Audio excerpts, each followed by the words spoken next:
welcome to another Fast Chat. My name is Sina Sadzadeh, CEO of Wing and host of The Millennial Entrepreneur. I am thrilled to be joined by Bailey Morrow. Bailey, how are you? I'm good. How are you? Yeah, very well, thanks. I should also say head of climate at HSBC Innovation Banking UK. Where are you like based at the moment? So, despite the heavy American accent that I cannot lose, I am based in London, down here in Clapham today.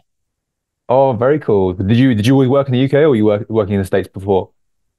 Yeah, I did the first 8 years of my career in Silicon Valley in San Francisco, and then moved over here almost 6 years. Just quickly before we jump into the questions, genuinely interested when it comes to climate tech between the US and the UK. I guess like what's the big differences you can sort of, show between them? Yeah, I would say generally tech in the US tends to move a bit faster. I think we used to say something like a year or two ahead of what we see in the UK or more broadly in Europe. And I think that's just because the tech ecosystem and venture ecosystem in the US is a bit more mature than over here in Europe. But I guess when it comes down to talent and quality of the tech, they're very similar. I think the Mm. US is just a bit more fast paced and a bit farther ahead. Yeah, but you could say that climate tech has been making a lot of headlines in the UK recently. So why do you think that is? Yeah, I think it's a perfect storm, right? I think if you think about, where we are today, we have a lot more access to information. So I think, both the public is putting pressure on companies and governments to make changes, just given, what we're seeing in the world. There's regulatory pressure as well, and government initiatives coming in to help support companies adopt technology. So you've got all these amazing things happening all at once, which I think is putting climate tech, at the forefront of conversation within the UK, which is super exciting. Mm. And then when it comes to the challenges facing climate tech companies looking for funding, is there an appetite for investors? Because I know many people say, they're looking at returns and climate tech might not fall into that. So is there an appetite from investors both UK and abroad? I think so. And we've been seeing a lot of investment into climate tech over the past couple of years, a lot of great reports out there, showing quite a bit of growth and deployment from VCs. But, there is an interesting question about the, high upfront costs to develop these new technologies, right? Some of these are things we've never seen before. And that takes a lot of time, both in the lab and in pilots and, all the way to commercialization, you know, which I guess comes on to my next point, which is a long time to get it to market, Yeah. right? Some of these are just, they're not only incredibly technical, but incredibly hard to adopt. And that's a really tough timeline for venture, who usually invests on a 10-year cycle. And we're talking about technologies that could take 25 years to go to market. So there's a bit of a mismatch there. And I think what we hear a lot when we talk in the market is all of these companies want access to corporates and to partners to prove out their technology ahead of getting VC investment. So not only is it technically difficult, it takes a long time. And, the big partners and corporates, they want to adopt the tech, I'm sure, but, they have their own initiatives as well. So all of those are early proof points that VCs want to see before investing for the most part, which makes it really difficult. It's a bit of a chicken and egg problem. Yeah. You can't get through the tech and commercialization without money. But, investors want a couple of proof points because that technology is incredibly new and very sophisticated. Of So it makes course. it a bit complicated.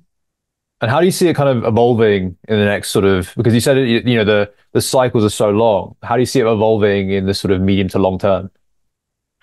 I think there'll be a couple different, things. I think one, we'll see probably a lot of new investors come into the market. When I say investors, I mean potentially high net worth individuals, potentially family offices, evergreen funds. These kind of investors can hold these investments for longer than a typical VC can, just given the life cycle of the funds. And so I think there's a lot of capital out there that's looking to deploy that is just a bit more patient, I guess you could say. And then I think, hopefully the other aspect is, people like us and other funders come into the market and help fill some of those gaps.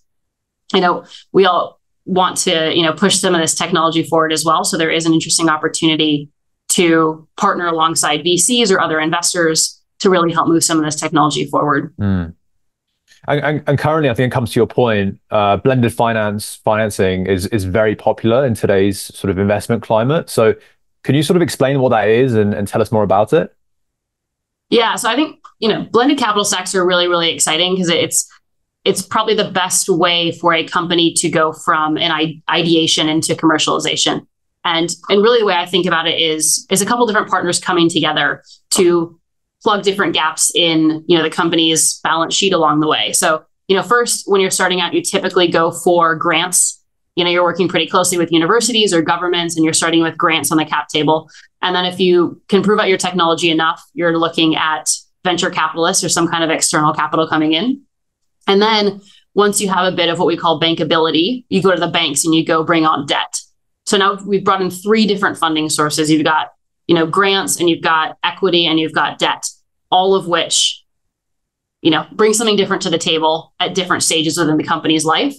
And what we've kind of seen historically is I don't think that most companies can get there without a combination of the 3. And it's really, really important for us to all figure out how to work together. Historically in other verticals, we haven't had to. And climate's interesting and challenging because we all need to sit together, as capital providers within a cap stack and finding a way to work together and, open up the possibility for companies to get to scale much faster.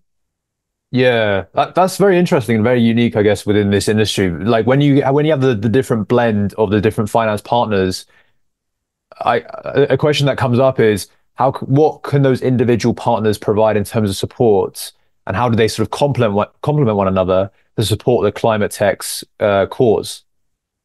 Yeah, so I think from a grant and government perspective, I think that opens up it tends to be the earliest, and it opens up just immediate liquidity that's very, very patient. That tends to be able to take early stage risks that others can't. So they're going to be the real risk takers here, which is really exciting. The investors tend to come with a lot of sector expertise, right? They are either ex-operators themselves, or they've been doing this for a long time, and they're really going to help companies strategically plan, find the next round of funding, and really kind of bring the management team on a journey as they scale the company. And then for us, banks, and specifically about, HSBC Innovation Banking, we open up the corporate side, I think is a really important value add.